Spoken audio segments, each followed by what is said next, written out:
Hello friends, स्वागत है आपका अनुपम कहानियाँ में। आज की कहानी का शीर्षक है ज्ञान का अहंकार। तो आइए शुरू करते हैं।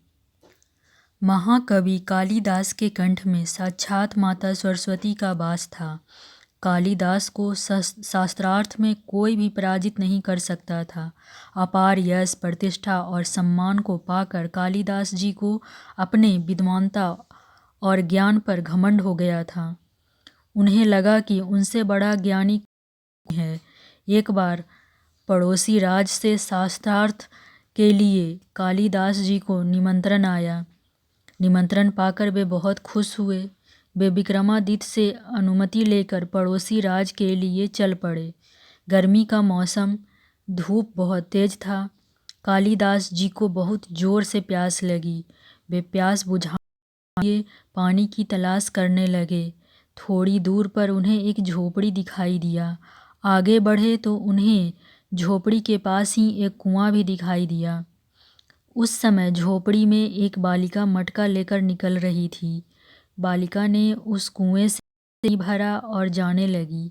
तभी कालिदास बोले, मुझे बहुत प्यास लगी है, जरा मुझे पानी पिला दो। उस बालिका ने पूछा, आप कौन? मैं आपको जानती नहीं हूँ, पहले आप अपना परिचय दीजिए। कालिदास को लगा, भला मुझे कौन नहीं जानता है, मुझे परिचय देने की क्या ज़रूरत है। कालिदास प्यास से बेहाल हो रहे थे। कालिदास जी बोले, बालिका, अभी तुम छोटी हो, इसीलिए तुम मुझे नहीं जानती हो। घर में यदि कोई बड़ा हो तो उसे भेजो, वे मुझे देखते ही पहचान लेंगे। मैं बहुत विद्वान व्यक्ति हूँ। कालिदास घमंड भरे शब्दों में बोले। वह बालिका कालिदास जी के शब्दों से अप्रभावित होकर बोली, आप मेरे एक प्रश्न का उत्तर दीजिए।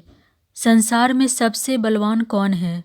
कालिदास बोले, नहीं मालूम, तुम ही बताओ और मुझे पानी पिला दो। दुनिया में सिर्फ दो ही बलवान हैं और मैं उस दोनों को जानती हूँ।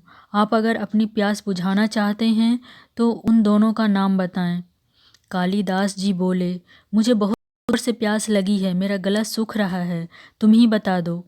बालिका बोली, दो बलवान हैं, अन्न और जल।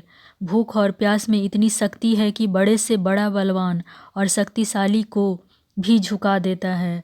आप देखिए, प्यास ने आपकी क्या हालत बना दी है। बालिका के तर्क और उत्तर को सुनकर कालिदास जी आश्चर्यचकित हो गए। बड़े बड़े ज्ञानी और विद्वान को पराजित कर चुके कालिदास एक छोटी सी बालिका के सामने निरुत्तर रह खड़े थे। बालिका ने पुनः कालिदास जी से पूछा, सत बताइए, आप कौन हैं?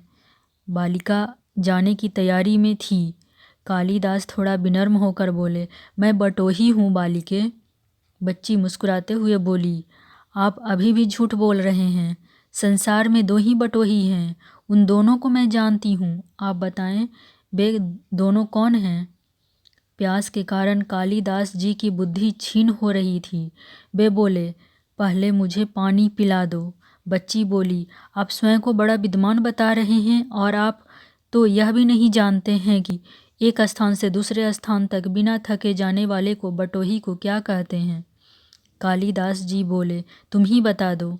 बच्ची बोली, बटोही दो ही हैं, एक चंद्रमा और दूसरा सूर्य, जो बिना थके चलते रहते हैं। आप तो थक गए हैं, भूख और प्यास से आप बेदम हो रहे हैं, तो आप बटोही कैसे हो सकते हैं? इतना कहकर बालिका पानी से भरा मटका उठाकर झोपड़ी के भीतर चली गई। यह देखकर कालिदास और भी दुखी हो गए। इतना अपमानित वे जीवन में कभी नहीं हुए थे। प्यास से कालिदास जी की शक्ति कम होती जा रही थी, दिमाग चकराने लगा था। कालिदास जी बहुत ही मायूस मन से झोपड़ी की तरफ देखने लगे। तभी अंदर से एक वृद्ध स्त्री निकली। उसके हाथ में खाली मटका था। वह कुएं से पानी भरने लगी। कालिदास काफ़ी विनम्र होकर बोले, मुझे पानी पिला दीजिए, बड़ा पुण्य होगा। वह वृद्ध महिला बोली, बेटा, मैं तुम्हें नहीं जानती हूँ, अपना परिचय दो, मैं अवश्य तुम्हें पानी पिला दूंगी। कालिदास ने कहा, मैं मेहमान हूँ, बहुत प्यास लगी है, कृपया पानी पिला दीजिए। स्त्री बोली, तुम मेहमान कैसे हो सकते हो? संसार में दो ही मेहमान हैं, पहला धन और दूसरा यौवन। इन्हें जानने में समय नहीं लगता है। सत्य बताओ, तुम कौन हो? अब तक के सभी तर्कों से पराजित होकर कालिदास जी हताश होकर बोले, मैं सहनशील हूँ, अब मुझे पानी पिला दीजिए। नहीं, तुम सहनशील नहीं हो, स्त्री बोली। सहनशील तो दो ही हैं। पहली धरती जो पापियों और पुण्य आत्माओं को सबका बोझ सहती है। माँ धरती की छाती चीरकर बीज बो देने के बाद भी वे हमें अनाज का भंडार देती है। दूसरा पेड़ है जिसे जितना भी पत्थर मारो फिर भी वे हमें मीठा फल देते हैं। तुम सहनशील नहीं हो, सच बताओ तुम कौन हो? अब कालिदास जी प्यास से मूर्छा की स्थिति में हो गए थे और तर्क वितर्क से झल्लाकर बोले, मैं हठी हूँ। वह स्त्री बोली, फिर असत बोल रहे हो? हठी तो दो ही हैं, पहला नख और दूसरा केस। इन्हें कितना भी काटो फिर भी बार बार निकल आते हैं। सत कहिए ब्राह्मण, आप कौन हैं? अब कालिदास जी पूरी तरह से अपमानित और पराजित हो रहे थे। बोले, फिर तो मैं मूर्ख हूँ? नहीं, मूर्ख कैसे हो सकते हो? मूर्ख दो हैं, पहला राजा जो बिना योग के भी सब पर शासन करता है, और दूसरा दरबारी पंडित जो राजा को प्रसन्न करने के लिए गलत बात पर भी तर्क करके उसे सही सिद्ध करने की चेष्टा करता है। अब कालिदास प्यास के कुछ भी नहीं बोल पा रहे थे। ऐसी स्थिति में वे उस वृद्धा के पैर पर गिर पड़े और पानी की याचना में गिड़गिड़ाते हुए बोले, मुझे पहले पानी पिला दीजिए। वृद्धा ने कहा, उठो वत्स। उनकी आवाज़ सुनकर कालिदास जी ने ऊपर देखा तो साक्षात माँ सरस्वती उनके सामने खड़ी थी। वत्स, शिक्षा से ज्ञान होता है, अहंकार नहीं। तुमने शिक्षा के बल से प्राप्त मान और प्रतिष्ठा को अपनी उपलब्धि समझ लिया था। तुम्हें अहंकार हो गया था। तुम्हारी इस अहंकार को मिटाने के लिए मुझे ये स्वांग करना पड़ा।